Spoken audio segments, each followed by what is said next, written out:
আমি অনুরোধ করছি ছেলেরা তোমাদেরকে, সবাই মিলে জিন্দেগির কদর করে। ছেলেরা রাগ হইও না, ধাক্কা দিয়ে বলার মতো, শক্ত করে বলার মতো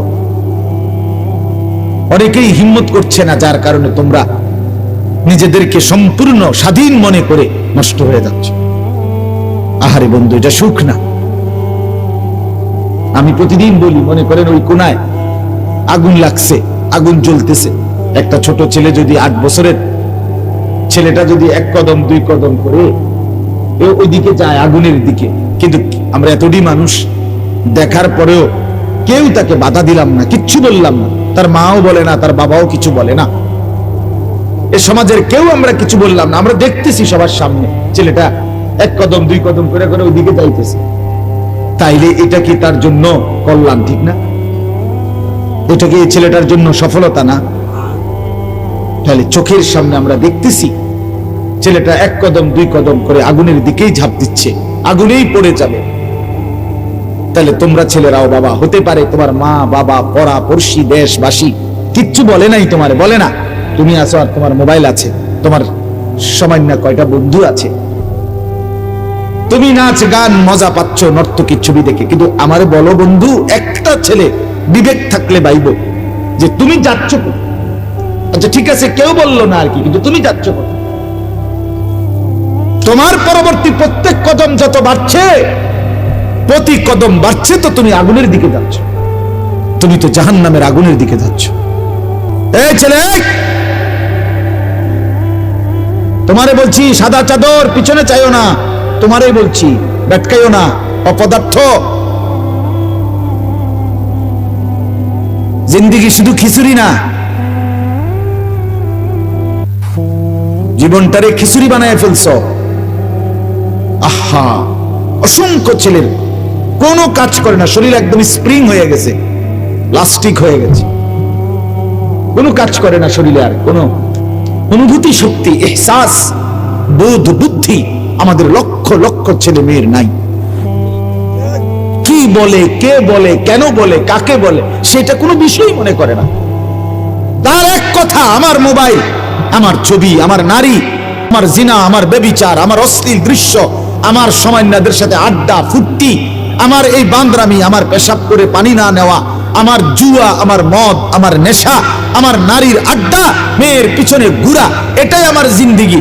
এতে করে আমার মার ইজ্জত থাকুক বা না থাকুক, বাবার ইজ্জত থাকুক বা না থাকুক, বংশের ইজ্জত থাকুক বা না থাকুক, আমার দেশের ইজ্জত থাকুক বা না থাকুক, আমার ধর্ম থাকুক বা না থাকুক, বাদ দে সব, আমার দরকার আমার যৌনতা, আমার শাহওয়াত, আমার মনের খামখেয়াল। এটা মানুষের বাচ্চা হয় কেন? এত অপদার্থ, যার কপালে একটা সেজদা নাই, যে একবারও আল্লাহকে ডাকে না, যার কখনোই মনে পড়ে না এটা গুনাহ, এই নর্তকী ছবি, নাচ গান, এই খেল তামাশা, 5 ওয়াক্ত নামাজের ধারাবাহিক আজানের পরে মাসের পর মাস, দিনের পর দিন, যার কখনোই বিবেক নড়ে না যে হায় আমি কে, আমি একজন মুসলমান, আমার মা মুসলমান, আমার বাবা মুসলমান। কিরে বাবা, তোমরা এইভাবে আল্লাহকে ভুলে গেলা কেন বাবা? আজকের 1 প্লেট খিচুড়ির মেয়াদ কতক্ষণ তোমার? আজকের দুপুরের খাবারের মেয়াদ কতক্ষণ? পিছনের খাবার হজম হইলেই তো নতুন খাবারের চাহিদা হয়, তার মানে পিছনের খাবার পাকস্থলিতে আর থাকে না, হয়তো বাথরুম পায়খানার সাথে বের হয়ে যায়, অথবা শরীরের অন্যান্য জায়গায় প্রয়োজন পরিমাণ পৌঁছে যায়, সেটা তো টিকে না, দুনিয়া তো টিকে না। আমি অনুরোধ করছি ছেলেরা তোমাদেরকে, সবাই মিলে জিন্দেগির কদর করে। ছেলেরা রাগ হইও না, ধাক্কা দিয়ে বলার মতো, শক্ত করে বলার মতো অনেকেই হিম্মত করছে না, যার কারণে তোমরা নিজেদেরকে সম্পূর্ণ স্বাধীন মনে করে নষ্ট হয়ে যাচ্ছ। আহারে বন্ধু, এটা সুখ না। আমি প্রতিদিন বলি, মনে করেন ওই কোনায় আগুন লাগছে, আগুন জ্বলতেছে, একটা ছোট ছেলে যদি 8 বছরের ছেলেটা যদি 1 কদম 2 কদম করে ওইদিকে যায়, আগুনের দিকে, কিন্তু আমরা এতটাই মানুষ, দেখার পরেও কেউ তাকে বাধা দিলাম না, কিচ্ছু বললাম না, তার মাও বলে না, তার বাবাও কিছু বলে না, এ সমাজের কেউ আমরা কিছু বললাম না। আমরা দেখতেছি সবার সামনে ছেলেটা এক কদম দুই কদম করে করে ওইদিকে যাইতেছে, তাইলে এটা কি তার জন্য কল্যাণ? ঠিক না? এটা কি ছেলেটার জন্য সফলতা না? তাহলে চোখের সামনে আমরা দেখতেছি ছেলেটা এক কদম দুই কদম করে আগুনের দিকেই ঝাঁপ দিচ্ছে, আগুনেই পড়ে যাবে। তাহলে তোমরা ছেলেরাও বাবা হতে পারে, তোমার মা বাবা পড়া পড়শি দেশবাসী কিচ্ছু বলে নাই, তোমার বলে না, তুমি আছো আর তোমার মোবাইল আছে, তোমার সামান্য কয়টা বন্ধু আছে, তুমি নাচ গান মজা পাচ্ছ নর্তকীর ছবি দেখে। কিন্তু আমারে বলো বন্ধু, একটা ছেলে বিবেক থাকলে বাইব যে তুমি যাচ্ছ, আচ্ছা ঠিক আছে কেউ বললো না আর কি, কিন্তু তুমি যাচ্ছ কোথায়?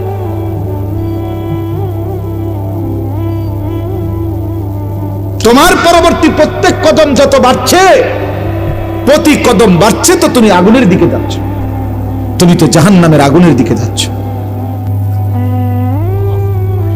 ومن يشاقق الرسول من بعد ما تبين له الهدى ويتبع غير سبيل المؤمنين রব্বুল আলামিন বলেন, 23 বছরে আমার রাসূলের মাধ্যমে আমি রব্বুল আলামিন যেই হেদায়েতের বাণী স্পষ্ট করে দিলাম, এবার যারা আমার রাসূলের হেদায়েতের বিরোধিতা করবে এবং আমার ঈমানদার মুমিন নেককার বান্দারা যেই পথে চলে সেই পথের উল্টো পথে যে চলবে, আল্লাহ বলেন আমার রাসূলের দেখানো পথের বিরোধিতা যে করবে, আমার মুমিন ঈমানদার মুত্তাকি নেক বান্দারা যেই পথে তার উল্টো পথে যে চলবে, নুওয়াল্লিহি মা তাওয়াল্লা ওয়া নুসলিহি জাহান্নাম, আল্লাহ বলে আমিও তারে সেই উল্টো পথে চালাইতে থাকবো, একদিন তাকে চলতে চলতে ধাক্কা মেরে জাহান্নামে ফেলে দেব। খোদার কসম, এটা কোরআনের আয়াত। ওয়া নুসলিহি জাহান্নাম। বাচ্চাটা তো পুকুরের পাড়ে মজা পাচ্ছিল, পানি নিয়ে খেললা, তো পানি নিয়ে খেলতে খেলতে দুষ্টমি করতে করতে তো হঠাৎ বাচ্চাটা পানিতেই পড়ে গেছে আর ডুবে মরে গেছে। কেউ তাকে বাধা দেয় নাই, সে তো মনে করছে বড় ফুর্তিতে আছে, কিন্তু সে যে কিছুক্ষণ পরে ডুবে গেছে। অসংখ্য ছেলে মেয়ে আজকে মনে করতেছে কেউ তাকে কিছু বলে না, বিশ্রী বিকট চুল, জন্তু জানোয়ারের মতো কাফের মুশরিক বেঈমানের চুল, যার কারণে আপন মা বাপ ভয় পায়, মা বাপ ভয় পায়, মনে করে যে গাদ্দারের মতো চুল তার, তে তো আমি বাপেরে জাতা দিয়ে ধরে নেব। হ্যাঁ, এজন্য হয়তো আতঙ্ক, যার কারণে বলা ছেড়ে দিছে, আর সে মনে করছে আমি রঙিন ঘুড়ি উঠছি।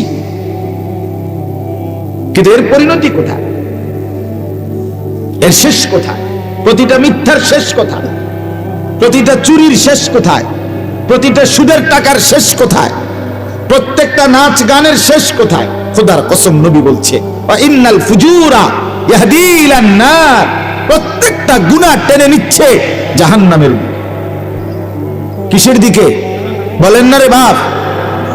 জাহান্নামের, জাহান্নামের, জাহান্নামের দিকে।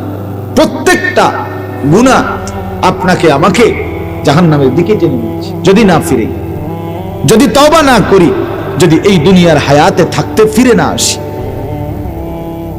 আল্লাহ তাআলা আমাদেরকে বুঝ দান করেন। আজকে এতটুকুই আপনাদের কাছে মূল বক্তব্য।